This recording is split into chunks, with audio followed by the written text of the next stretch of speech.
EVM हटाओ संयुक्त मोर्चा ने बैलेट पेपर से चुनाव कराने की मांग की है। बरेली में ईवीएम हटाओ संयुक्त मोर्चा के तत्वाधान में गुरुवार को जिला अधिकारी कार्यालय पहुंचकर वकीलों ने बड़ी संख्या में राष्ट्रपति को संबोधित ज्ञापन जिला अधिकारी कार्यालय में एडीएम सिटी सौरभ दुबे को दिया। चुनाव के लिए ईवीएम मशीन हटाने की मांग की।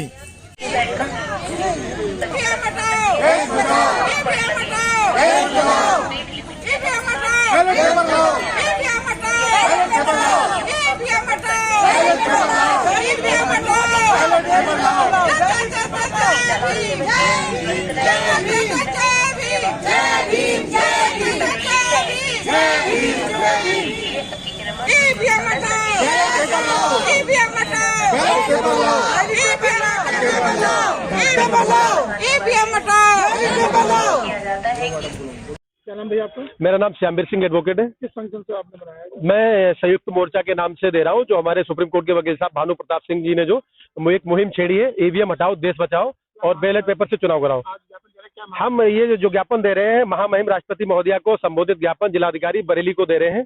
इसमें हम लोगों के अधिवक्ताओं की सबकी मांगे, पूरे प्रदेश देश की सबकी डिमांड एक है कि ईवीएम को हटा के, क्योंकि ईवीएम में छेड़छाड़ हो सकता है, कुछ भी हो सकता है, बाकी सारी जो बातें हम लोगों ने पॉइंट है वो इसमें दिया हुआ है सारे पॉइंट। ईवीएम से चुनाव ना करा के बैलेट पेपर से चुनाव कराया जाए, जिससे देश में निष्पक्षता से चुनाव हो सके, आम पब्लिक अपना अधिकार समझ सके। ईवीएम से कुछ चंद लोग सिर्फ पढ़े लिखे, हम अधिवक्ता हैं, इंजीनियर हैं, जो भी लोग हैं, किसान, नौजवान, किसी को नहीं पता कि हम अपना वोट दे रहे हैं तो किसके खाते में जा रहा है, कैसे पढ़ रहा है या नहीं पढ़ रहा है। वीवीपैट भी जो शामिल किया गया है 2017 के चुनाव में, उससे भी ये निष्पक्षता नहीं शामिल हो रही है कि चुनाव बिल्कुल निष्पक्ष हो रहे हैं। तो हमारी जो है महामहिम राष्ट्रपति महोदया से ये निवेदन है और हम लोग आग्रह कर रहे हैं अधिवक्ता होने के नाते और आम जनता के नाते कि चुनाव जो है हमारे देश में लोकसभा के हो चाहे विधानसभा के हो, जो भी चुनाव हो, वो ईवीएम को हटा के बैलेट पेपर से चुनाव कराया जाए, जिससे कि जो व्यक्ति जिसको वोट दे रहा है वो उसमें मोहर लगा के अपना स्वयं संतुष्ट हो सके। क्योंकि ईवीएम से कोई संतुष्ट नहीं हो पा रहा है, क्योंकि इलेक्ट्रॉनिक डिवाइसेज जो भी होती हैं, जब उसमें छेड़छाड़ 100% हो सकती है। ये तो आप सब लोग समझदार हैं, आप लोग भी इलेक्ट्रॉनिक मीडिया से हैं, तो आप लोग भी समझते हैं कि इलेक्ट्रॉनिक मीडिया कभी खराब होती है, कभी हैंग हो जाती है। तो यही मेरा कहना ये है कि ये ईवीएम में भी होता है, और इसका तो कई बार उदाहरण है। बदायूं में सांसद धर्मेंद्र यादव चुनाव लड़े थे 2019 में लोकसभा का, तो उसमें आपको मैं बताना चाहूंगा 7,000 कुछ वोटों का हेरफेर पाया गया था। वो वोट नहीं पड़े थे। उसके अलावा मैं आपको निश्चित एक अंक बता दे रहा हूँ की वजह से ये सारी चीजें हो रही हैं। अगर ईवीएम सही इस तरीके से अगर जो है अपना काम कर रही हो तो कुछ नहीं हो पाएगा।